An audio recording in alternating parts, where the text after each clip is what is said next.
July నెల రాశి ఫలితాలని మనం తెలుసుకోబోతున్నాం. ఈ జ్యోతిష్యం అనేది ప్రతి ఒక్కరికి కూడా నాకు ఈ నెల ఎలా ఉంటుంది, నాకు వ్యాపారం బాగుంటుందా, నాకు ఉద్యోగం బాగుంటుందా, నాకు వివాహం అవుతుందా, నేను రాజకీయాల్లో బాగుంటానా, నాకు సంతానం అవుతుందా, అందరికీ అన్ని రకాలైనటువంటి క్వశ్చన్స్ ఉన్నాయి కదా. వాటికి అన్నిటికీ ఈ నెల గోచార గ్రహస్థితులు ఎలా ఉందో కూడా చెప్తున్నాను. బాగా గుర్తుపెట్టుకోండి, జాతకం పడుతున్న వర్షానికి ఒక గొడుగు మాత్రమే, కానీ జాతకం జీవితం కాదు. ఈ నెల గ్రహస్థితులు: రవి జూలై 16 వరకు మిథునంలో ఉండి తర్వాత కర్కాటకంలోకి ప్రవేశిస్తున్నారు. కుజుడు జూలై 26 వరకు సింహంలో ఉండి తర్వాత కన్యా రాశిలో ప్రవేశిస్తున్నారు. బుధుడు ఈ నెలంతా కర్కాటక రాశిలో ఉంటున్నారు. గురుడు ఈ నెలంతా మిథున రాశిలో ఉంటున్నారు. శుక్రుడు జూలై 24 వరకు వృషభ రాశిలో ఉండి తర్వాత మిథున రాశిలోకి ప్రవేశిస్తారు. శని ఈ నెలంతా మీనరాశి, రాహు ఈ నెలంతా కుంభరాశిలో ఉంటారు, కేతు ఈ నెలంతా సింహరాశిలో ఉంటారు. గోచార గ్రహస్థితులు బట్టి ఈ నెల రాశి ఫలితాలన్నీ ప్రిడిక్ట్ చేయడం జరుగుతుంది. మీ వ్యక్తిగత జాతకానికి ఇదొక 30 నుంచి 40% మాత్రమే వర్తిస్తుంది.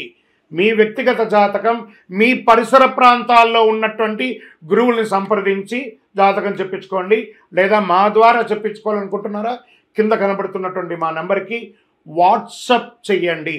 జ్యోతిషాస్త్రరీత్యా ద్వాదశ రాశుల్లో 12వ రాశి అయినటువంటి మీనరాశి మిత్రులారా, మీరు పూర్వాభాద్ర నక్షత్రం 4వ పాదం, ఉత్తరాభాద్ర నక్షత్రం 1, 2, 3, 4 పాదములు, రేవతి నక్షత్రం 1, 2, 3, 4 పాదాలకి జన్మించిన మీరు మీనరాశి వారిగా పరిగణించబడుతున్నారు.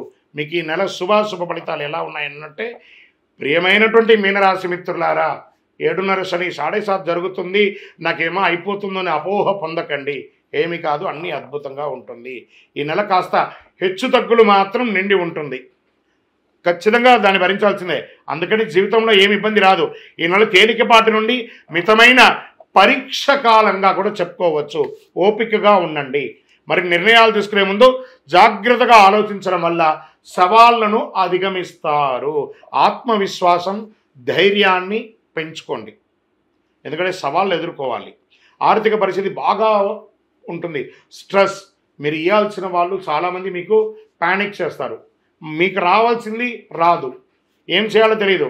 లోన్కి వెళ్ళాలా, లేకపోతే చిట్ ఫండ్స్కి వెళ్ళాలా, ఆస్తిపాస్తులు అమ్మాలా అనే ఒక స్థితి వస్తుంది. కానీ ఓపిక పట్టండి, మాట్లాడండి. ఎవరికైనా ఇవ్వాలనుకుంటే వాళ్ళతో మాట్లాడండి, వాళ్ళని అవాయిడ్ చేయకండి, పరిష్కారం దొరుకుతుంది. అదనపు ఆదాయ ప్రయత్నాలు సత్ఫలితాలను ఇస్తుంది. పెద్ద రిస్క్ తీసుకోవడం లేదా కొత్త వ్యాపారాలు ప్రారంభించడం వద్దు. ఇది ఉత్తమ సమయం కాదు. 1-2 వ్యక్తిగత సమస్యలు కూడా పరిష్కారం అవుతాయి.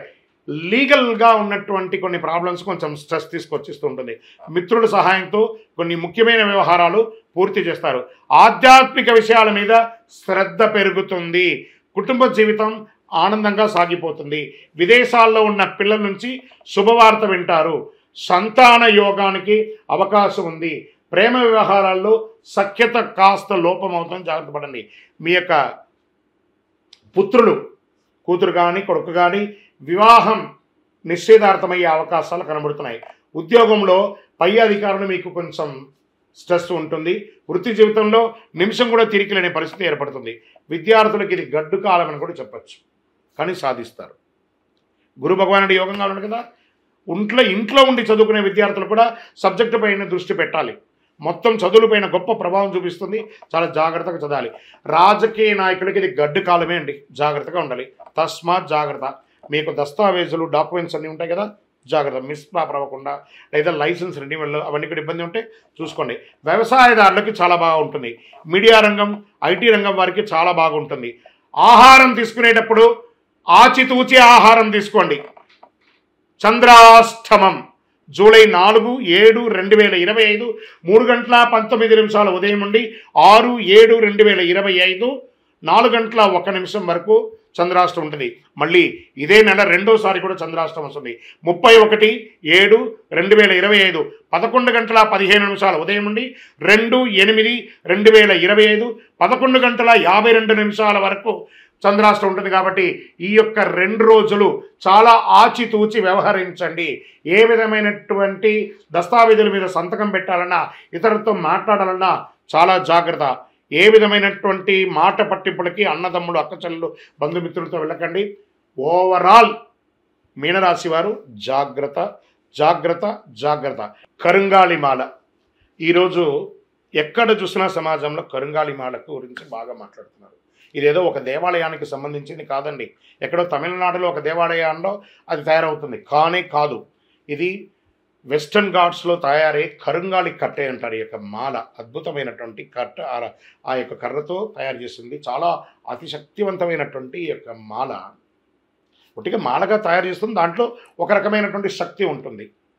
కానీ దానికి శక్తిని ఇంకా కొంచెం పెంచడానికి ఒక 48 రోజులు పూజ చేసి, సుదర్శన చండీ హోమాదులన్నీ కూడా చేసి, దీనికి సంపుటి చేసి, ఆరాధన చేసి, ల్యాబ్ టెస్ట్ చేసి మరి సిద్ధంగా ఇస్తున్నాం.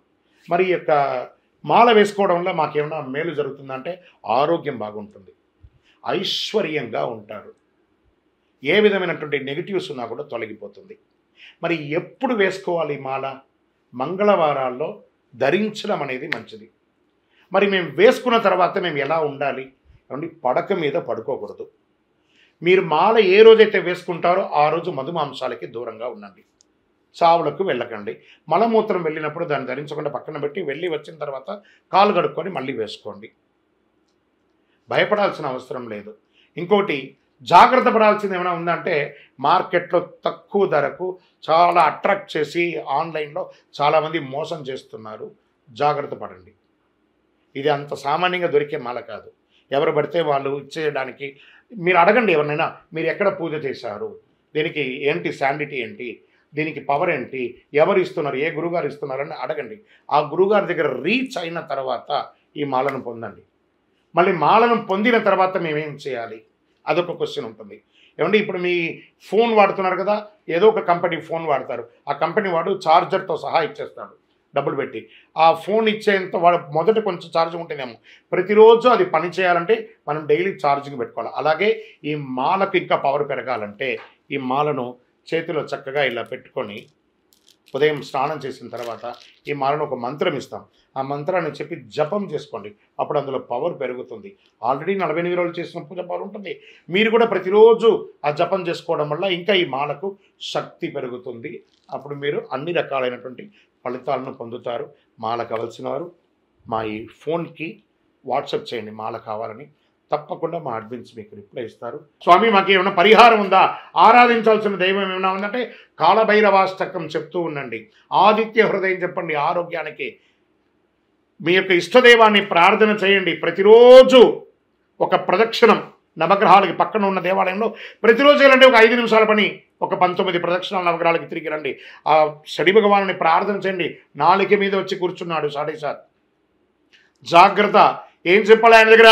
దేహి మే బుద్ధి వైశిష్ట్యం, దేహి మే నిత్య యౌవనం, దేహి మే పరమానందం, దేవదేవ జగత్పతే శనేశ్వర, నువ్వు తప్ప మాకు వేరే దిక్కు లేదు, అన్యదా శరణం నాస్తి అని ఆయన పాదాలను పట్టుకోండి. అన్ని సమస్యలు తొలగిపోతాయి. శుక్రవారాల్లో అమ్మవారికి రావుకాల సమయంలో నెయ్యి దీపం వెలిగించండి. ఇంకనూ మీ వయస్సు ఎంత ఉందో అన్ని దీపాలను శని భగవాన్ని ముందర వెలిగించండి నువ్వుల నూనెతో. స్వామి మేము మా శారీరకంగా మాతో పాటు చేసినటువంటి యొక్క సేవ అని ఆ యొక్క శని భగవాన్ని ప్రార్థన చేయండి. మీ వ్యక్తిగత జాతకం కావాలంటే కింద నంబర్కి మీ పేరు, ఊరు, date of birth, time of birth WhatsApp చేయండి.